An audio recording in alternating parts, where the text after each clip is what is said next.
Hello everyone, நான் உங்க Vijay Gautham and welcome back to Gautham talks. நம்ம இன்னைக்கு பார்க்க போற டாபிக் என்ன அப்படின்னு சொல்லி பார்த்தீங்கன்னா, என்னதான் ஆட்சி மாற்றம் நடந்தாலும் இந்த ஆணவ கொலைக்கு ஒரு கரெக்டான ஒரு ஜட்ஜ்மெண்ட்டோ, கரெக்டான ஒரு லாவோ, கரெக்டான ஒரு தீர்ப்போ இன்னும் கிடைக்காம இருக்கிறனால தான் இந்த மாதிரி குற்றங்கள் திரும்ப திரும்ப தமிழகத்தில் நடந்துட்டே இருக்கு. ஸோ ஒரு காதல் ஜோடியை பிரித்து வைக்கிறத தாண்டி ஒரு காதல் ஜோடியை கொன்னுட்டா அந்த பிரச்சனையெல்லாம் முடிஞ்சிடும், அவங்க பிரிஞ்சிருவாங்க. ஸோ நம்ம காதலை சேர்த்து வைக்கக்கூடாது, ஆனால் கொலை பண்ணலாம் அப்படின்ற அளவுக்கு பெற்றோர்களோட மனசே யோசிக்கிற நிலைமையில தான் இன்னைக்கு தமிழ்நாட்டில் இந்த ஒரு சாதி வன்கொடுமையை தாண்டி சாதியை பொறுத்து ஒரு ஆணவ கொலை நடந்துகிட்டே இருக்கு. ஸோ நேற்றுக்கு நாளில் அதே மாதிரி தான் ஒரு இன்சிடென்ட் நடந்திருக்கு நம்ம மயிலாடுதுறையில். ஸோ ரெண்டு பேருமே வந்து சின்சியராக லவ் பண்ணிட்டு இருந்திருக்காங்க. கிட்டத்தட்ட ஒரு 2 வருஷமா லவ் பண்ணிட்டு இருந்திருக்காங்க. இந்த இளைஞருக்கு பார்த்தீங்கன்னா 19 வயசு ஆயிருக்கு. கான்ட்ராக்ட் வேலை பார்த்துட்டு இருந்திருக்காரு கொத்தனாரா. அந்த சிறுமி வந்து 17 வயசு ஆயிருக்கு. ஸோ இருவருமே வந்து 2 வருஷமா காதலிச்சுட்டு வந்திருக்காங்க. இது வந்து ஒரு தரப்பு.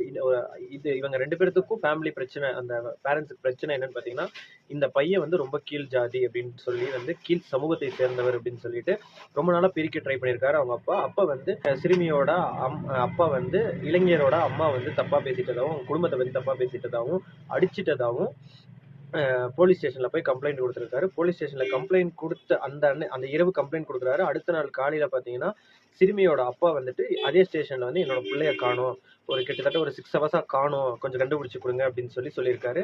அப்புறமா வந்து இந்த மாதிரி இது வந்து ஒரு பெரிய இஷ்யூ ஆயிடக்கூடாதுன்னு சொல்லிட்டு சிறப்பு டிஎஸ்பி அப்புறம் ஏடிஎஸ்பி எல்லாருமே வந்து அந்த ஆக்ஷன்ல இறங்கி ஸோ அந்த நம்பரை ட்ரேஸ் பண்றாங்க. யாருன்னு பார்த்தீங்கன்னா இந்த இளைஞரோட நம்பர், அதாவது காதலித்து வந்த ஜோடியில இளைஞரோட நம்பரை ட்ரேஸ் பண்றாங்க. அப்போ ட்ரேஸ் பண்ணா ஒரு காட்டுக்குள்ள இருக்கிற ஒரு லொகேஷன் காமிச்சிருக்கு.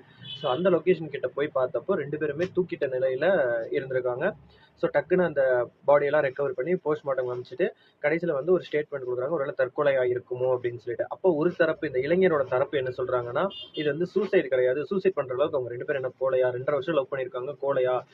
அப்புறம் அந்த இளைஞரோட தரப்புல இருந்துட்டு வந்து இந்த மரணத்துல வந்து எங்களுக்கு மர்மம் இருக்கு அப்படின்னு சொல்லி திருப்பி ஒரு கேஸ் ஃபைல் பண்ணியிருக்காங்க. அதுக்கப்புறமா போராட்டம்லாம் பண்ணியிருக்காங்க. ஏன்னா அவங்களுக்கு தெரியும் அந்த ஒரு ஜாதி வெறி பிடிச்சவங்க இந்த மாதிரி ஒரு நிலைமை பண்றதுக்கு யோசிக்க மாட்டாங்கன்னு தெரிஞ்சுதான் இதை ஸ்டார்டிங்ல அப்போஸ் பண்ணதாகவும், போலீஸ் கிட்ட வந்து இதை பத்தி வந்து புகார் கொடுக்க போனப்பதான் வந்து இந்த மாதிரி தலைக்குறவா பேசிட்டாங்கன்னு ஒரு பிரச்சனை ஆனதாகவும் அவங்களோட அப்பா வந்து ஸ்டேட்மெண்ட் கொடுத்தாங்க. இப்போ ஒரு ஊரே வந்து இன்னொரு ஊர் பக்கம் வந்து திரும்பி இருக்கு. அந்த ஒரு 2 ஊர் பிரச்சனை மாதிரி போயிட்டு இருக்கு. 2 ஊருக்குமே காவல் படை வந்து பாதுகாப்பு படை போட்டிருக்காங்க. ஸோ ஒரு காதலர்களை பிரித்ததும் இல்லாம 2 பேர்த்தையும் கொலை பண்ணி 2 பேர்த்தையும் தூக்கில மாட்டின மாதிரி அந்த ஒரு சீனை கிரியேட் பண்ணி, அதுக்கப்புறம் பார்த்தீங்கன்னா ஒரு 2 கிராமத்துக்குமே பகை ஏற்படுத்துற அளவுக்கு ஒரு விஷயம் பண்ணியிருக்கு அப்படின்னா, அதுக்கு ஜாதி தான் வந்து இதுல மெயினா வந்து கன்சிடர் பண்ணியிருக்காங்க.